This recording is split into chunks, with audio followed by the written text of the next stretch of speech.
In this video, what I would like to do is to make a brief introduction, or maybe not so brief, intro to limits. I'm not sure if I'll have to break this up in the series in case this video runs too long. I guess we'll play it by ear and see how it goes. So what is a limit? Just like a quick brief intro, and I'll try to introduce you to different ways to find it. The idea of a limit is what value of y, or f of x, approaches, does the function approach as x approaches a certain value. And I'm making an introduction from both left and right because you can approach a value on the x-axis from both left and right. Why would we need to do that later on when you start studying derivatives in the calculus course? Then you will actually need the idea for the rate of change, or how fast something is changing, and you need to be fairly close to that value, whatever it happens to be, like a. So here is the notation that we're going to use. Limit, or LIM, is a shorthand notation as x approaches a of f of x. So it's usually attached to f of x. A is usually a finite number, but it doesn't have to be. Now, it does approach a if it's a finite number from both sides. Now, let's talk about one-sided limits, which we will need to define the actual limit. The left-sided, if x approaches a from the left, or with values slightly smaller than a. Notice how it says x approaches a with a minus sign, sort of on the top. That basically means from the left, not necessarily, well, I would say negative side, but not necessarily with negative numbers. Or right-sided, x approaches a from the right, or with a little plus sign. That's how we distinguish.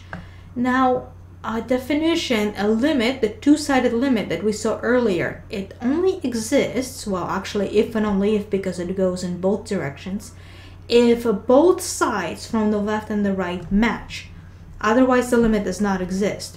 So we're going to see like different cases where different functions that you will study in calculus, for example, where they're not continuous and actually the left side may not match the right side, in which case the limit does not exist. And we're going to see some examples of those. Like here's an example. Notice how limit as x approaches, it's really supposed to be 0, but I just put a. So let's say if it approaches from the left, notice how it's approaching -1. So it's essentially, if we're traveling along the function, if you're looking at the graph, until you hit, even if it's a hole, it's whatever the value, y value approaches. Okay, so we don't have to actually equal. In fact, a lot of times your y value of a function may not necessarily be equal to the limit that you're actually approaching. Again, we're just trying to get close to the value, so we may never actually reach the hole. Now, from the right is a different story. We're actually jumping to this side, and we're going to approach +2. Okay, so from the left, it looks like it's -1. From the right, it's 2. So what happens with the actual two-sided limit? Well, it does not exist, since both sides are not equal. Or a lot of times, the notation that's being used in the different books or by professors is D&E, which stands for does not exist. So now let's take a look at a more specific example. We'll have a couple of limits. Let's say, what if the limit approaches x equals 0 and x equals 2? Well, notice at x equals 0, we have a hole. So the y value is actually not defined. But what do we approach? Well, notice whether you're going from the left. Let's see if I can actually draw the little arrow. Might be a little hard, I'm trying to use the mouse. But if we're approaching, traveling along the curve on the left, not quite reaching the hole, we're still going to approach y value of 0. We're really actually approaching the origin. Or if we're traveling from the right, we're still going to approach the origin. So from both sides, it's 0, regardless of whether there is a hole there. Because again, we're just trying to get close, not actually equal. So the two-sided limit would be 0. On the other hand, with a limit as x approaches 2, that's a different story. From the left, it looks like we're approaching some negative value, doesn't even matter what it is. From the right, we're approaching some positive value, even if there's a hole there. So both sides do not match, so the actual limit does not exist. So on your homework, there would be quite a few questions by looking at the graph or equation whether the limit exists or not. Now note, the y value exists, and that would be where the filled in point is. So when in calculus you start studying different functions that are piecewise, for example, two different pieces, the filled in value usually is where the y value, because you can only have one value at a specific x. And where the whole is, the y value is not defined. But it doesn't matter. You may have a whole. We're going to see it later with a table and a graphing calculator that we don't have to actually equal to the value. Now, limits can also be infinite. You can, for example, approach infinity, positive infinity, or negative infinity. Now, note with this rational function example, what if the limit as x approaches -2? Well, let's take a look at it. I actually have the answers here already, but let's try to analyze it. So here, the function seems to be decreasing or going down. So it looks like it's approaching negative infinity. But if we're traveling from the right, which again, you have to know which side you're coming from. So from the left, it approaches negative infinity. From the right, or the positive side, it's also decreasing. So again, you don't always read it from left to right the way you're used to with functions. You just have to know which side you're coming from. So from the right, it's also decreasing. It's also going to negative infinity as it approaches -2. So both answers are negative infinity. And now this third one, so the two-sided limit as x approaches -2, now that varies by some books. In many calculus books, it would also be negative infinity since both sides match. Now, if one of the sides went to positive infinity, for example, and the other one went to negative, they would diverge, so the limit would not exist. But if they're going to the same infinity, again, some books would say it equals to that infinity, and some books would say the limit does not exist just because it's infinite. So they may define limits to be finite. It just varies. But the way it's defined in many calc books, let's say, it would also be negative infinity since it matches. Okay, so, and here I made that statement about the different infinities. All right, so let's take a look. The way we can compute limits is using a graph, usually if the graph is already provided, like in the book or the problem, or you can look in the graphing calculator, for example. It's not ideal. Sometimes it's hard to read unless you already have the graph. You can also use table of values. I'll kind of try to walk you guys through the graphing calculator way of doing this, and algebraically. So let's take a look. Let's say limit as x approaches 1 of f of x of this polynomial function 2x squared minus 4x plus 7. Well, first we'll do it by the table, or numerically sometimes it's called. So if we use a table feature on graphing calculator, so to start that, click on y equals to as if you were to graph it. So you would input 2x squared minus 4x plus 7. Then what you have to do is first you have to go to the table settings menu, because you have to enable your table to accept values that you will input.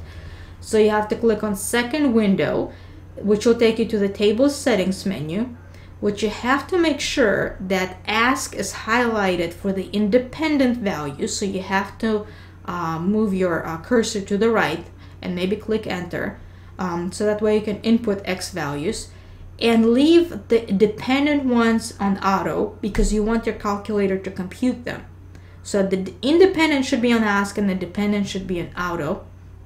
And that's for any graphing calc. I think mostly TI series. If you're using Casio, for example, you might have to look it up on YouTube, how to use table. And if you're getting confused, maybe look it up, how to use table on YouTube. So you can do that. But anyway, so once you do that, then what you have to do is you have to click on second graph, and then you would be able to start inputting values. Okay, so second graph, it'll take you straight to the table, and after that you can start inputting values. So for example, since we're approaching 1, first I used values that are slightly smaller than 1. Now notice how I approach 1. I'm used 0.9, enter 0.99, enter 0.999. So again, where you have to go is second graph, as if you were to graph it, but press second graph will take you to the table. And so this is what I'm getting. And sometimes the answers have to be to 4 decimal places in my math app, so make sure double check on that. Then from the right, I also used 1.1, 1.01, and 1.001. Now notice how quickly the values approach. Sometimes they take their time, so which means you have to use more values. But here, it's pretty clear from both sides, the value that it approaches is 5. So the limit as x approaches 1 is also 5. And that's the answer. Okay? So that's what you can do with a table. Now notice here's another quick example of a rational function. I did the same thing. You can input in y equals to this function, then click on a second and graph. So you don't need to do the table settings all over again. I think it will save it for you. So just click on second and then graph. And usually in the book they give it from left to right, and this is how it looks like. I drew little arrows here to distinguish we're actually coming from the left and from the right, and see where we actually are in the middle. So that's how we can tell. So with 1.9, 1.99, 1.999, looks like the y values are approaching 10 or getting very close. On the other side, from 2.1, 2.01, 2.001, this is how I usually input them in the calculator. Looks like we're approaching 10 also, getting pretty close. So the actual answer, I believe, is 10. And that's how you read those tables. So it's fairly easy and quick if you know how to use the table feature. Algebraic method, that could be another nice little method. Something you will learn in calculus is a function is continuous if limit, then limit as x approaches a of f of x is actually equal to the y value at that point, which we know already is not always true, especially if the function has a whole or it's a piecewise function with two or more pieces. But this still provides us for some continuous functions and provides us a very nice way of solving. And even if it's not continuous, sometimes we can actually do something with it. So here's an example. Limit of 2x plus 1 as x approaches 1. Now any polynomial is continuous. So we can just plug in 1 and notice if it's as if you were just plugging in y values. So that's what I got. You can actually do this with the earlier example where we used the table where it was a polynomial. I'm backtracking now. The 2x squared minus 4x plus 7. Try plugging in 1. You're going to get 2 minus 4, which is negative 2, plus 7 is 5. Notice the y value is 5. And that's what the limit is, if you remember. So that could have been a shorter way to compute this algebraically. So for polynomials, we can just plug in the x value and get that method. But sometimes it's not that simple. Let me backtrack a little bit. Polynomials are continuous functions, but however, rational functions not always. But here's a little trick. If you have a rational function, let's say x squared minus 9 over x minus 3, let's say x approaches 3. At first, if you plug it in, you're going to get 0 over 0, which at the first glance, we're used to not being defined because we're dividing by 0. But calculus changes that rule a little bit. 0 over 0 also signifies a whole, which means the limit actually exists at a whole. Usually it's whatever the y value would be there. So 0 over 0 to me usually means you can simplify a function.